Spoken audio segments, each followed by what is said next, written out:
Good evening and thanks for joining us for 41 NBC News at 6. I'm Shelby Coates. Tucker Sargent has the evening off. To our top story tonight at 6, one person is dead after a house fire in Macon this morning. The Macon-Bibb Fire Department received a call around 1:30 a.m. about a house fire on Magnolia Drive. Once on scene, Chief Shane Edwards says neighbors told firefighters there were victims inside the home. That's when a search and rescue began and crews located 2 victims. One died at the scene. Another person was taken to Atrium Health Navicent. I just truly believe that if we had working smoke detectors in homes, that fires like this and victims that are lost in a fire would not occur. So we are strongly encouraging all of our residents here in Macon-Bibb County, please let us know. Let us know if you have a smoke detector. Now, it's unknown if there were working smoke detectors in this home. Chief Edwards says the fire started in front of the home, but a cause has not been determined. The Bibb County Sheriff's Office says a deadly shooting over the weekend is a case of self-defense. The shooting happened around 10:30 Saturday morning at a home on Perry Drive in Macon. Investigators say 43-year-old Antrez Burkett got into a fight with a woman at the home, and according to witnesses, during that fight, Burkett attacked the woman with a hammer. Deputies say that's when the woman's husband shot Burkett.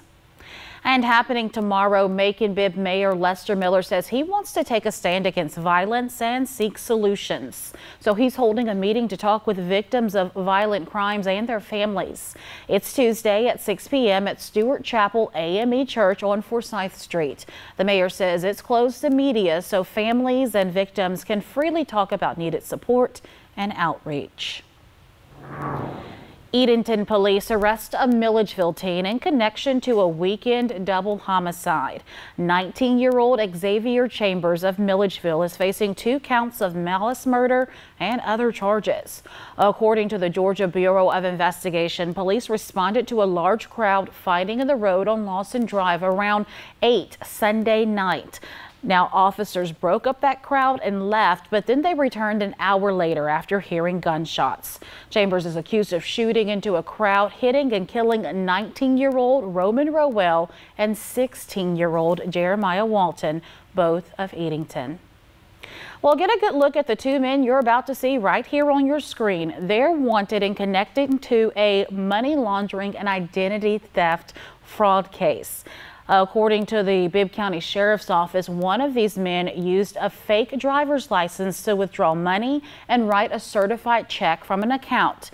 Investigators say this happened on April 2nd at the SunTrust Bank on South Houston Lake Road in Warner Robins. Then a second person used a fake license to cash the check at the SunTrust Bank on Zebulon Road. If you can help identify or locate these 2, call Crime Stoppers at 1-877-68-CRIME. A 30-year-old Forsyth man is in jail accused of distributing child porn. The Georgia Bureau of Investigation arrested Anthony Greer and charged him with 6 counts of sexual exploitation of children. According to the GBI, the investigation started after receiving several tips about Greer and his online activity.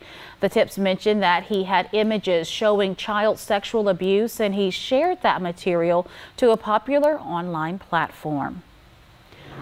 The Macon-Bibb Commission is considering reestablishing the Eisenhower Business Improvement District. It was first established in 2015 for a 6-year term. 41 NBC's Ariel Schiller tells us what the district has accomplished and what's next. The Eisenhower Business Improvement District is hoping to be reestablished for 6 more years.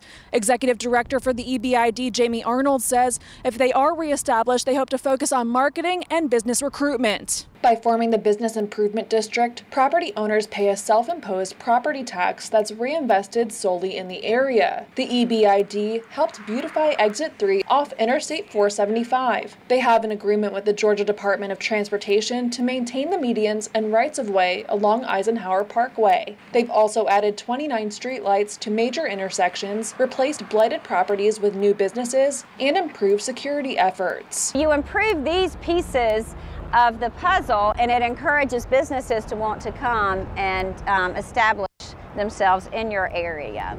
Craig Craddock is the owner and operator of Chick-fil-A on Eisenhower Parkway. Craddock says he was skeptical of the EBID at first and voted against it the first time, but now he's a fan of it and is on the board. It's been huge for Eisenhower. I've definitely seen less crime, a cleaner area, and the landscaping looks fabulous, which is good for business. Property owners decided to continue with the Business Improvement District. They put forward a petition to reestablish the BID for the next 6 years. Arnold says if they're reestablished, they'll continue the beautification and security efforts and add in marketing and business recruitment and retention. She says they'll also focus on a market study to get input from businesses and residents. We are all one community, and once one piece of the community is doing well, the only thing that can happen from improving one part of the community is it improving the community as a whole.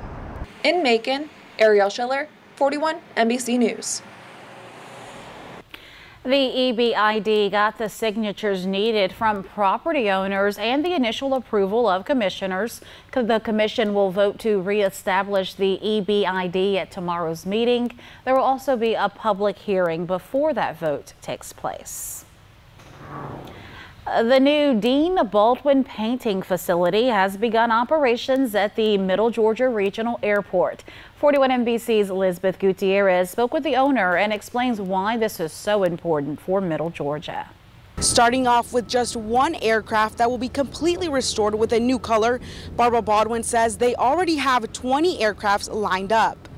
And Macon brought us here first because you had available hangar space that was for lease that somebody rented before we got here. And then we kind of fell in love with the place, and your location is a magnificent place for aviation in our eyes. Dean Baldwin Painting has been in business for over 55 years and have established business with several aviation sectors. The new facility includes 4 hangars that can accommodate several different types of aircrafts. Barbara Baldwin, CEO of the company, says opening the facility is exciting. Having designed it and built it brand new is pretty exciting. Luckily, you learn a little bit from this and a little bit to that, so you incorporate everything that you want to have, and this is it. It's a beautiful facility. The first aircraft has been stripped and is waiting to be painted. Stephen Adams, executive director of the Macon-Bibb Industrial Authority, says the process to bring the company to the area took a couple years. He says it will bring over 100 jobs to Middle Georgia. So this is a success story. We have not seen new construction at the Middle Georgia Regional Airport since the 1980s. And so this is a good sign that we are open for business. We have more property to develop here, and we look forward to working with anybody that's interested. In Macon, Elizabeth Gutierrez, 41 NBC News.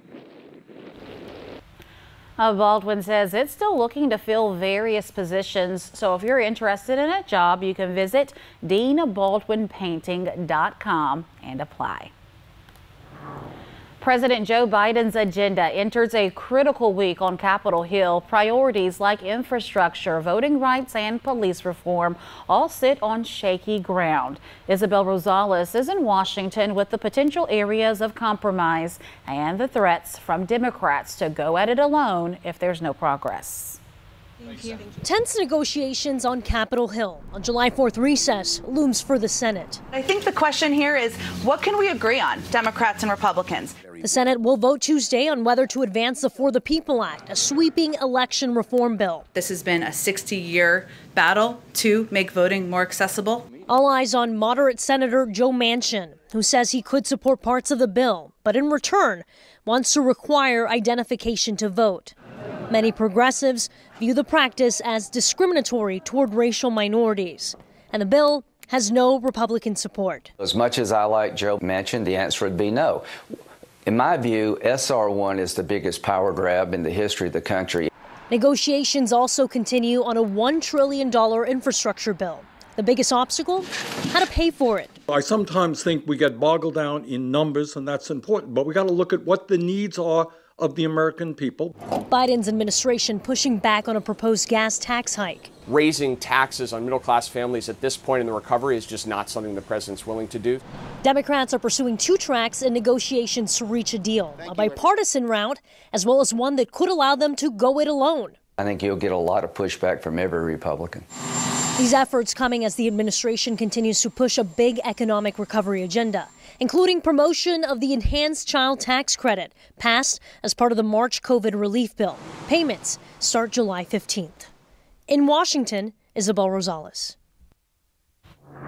Still ahead on 41 NBC News at 6, the U.S. Supreme Court rules the NCAA cannot stop colleges and universities from giving education-related benefits to lure student athletes. More on that right after the break.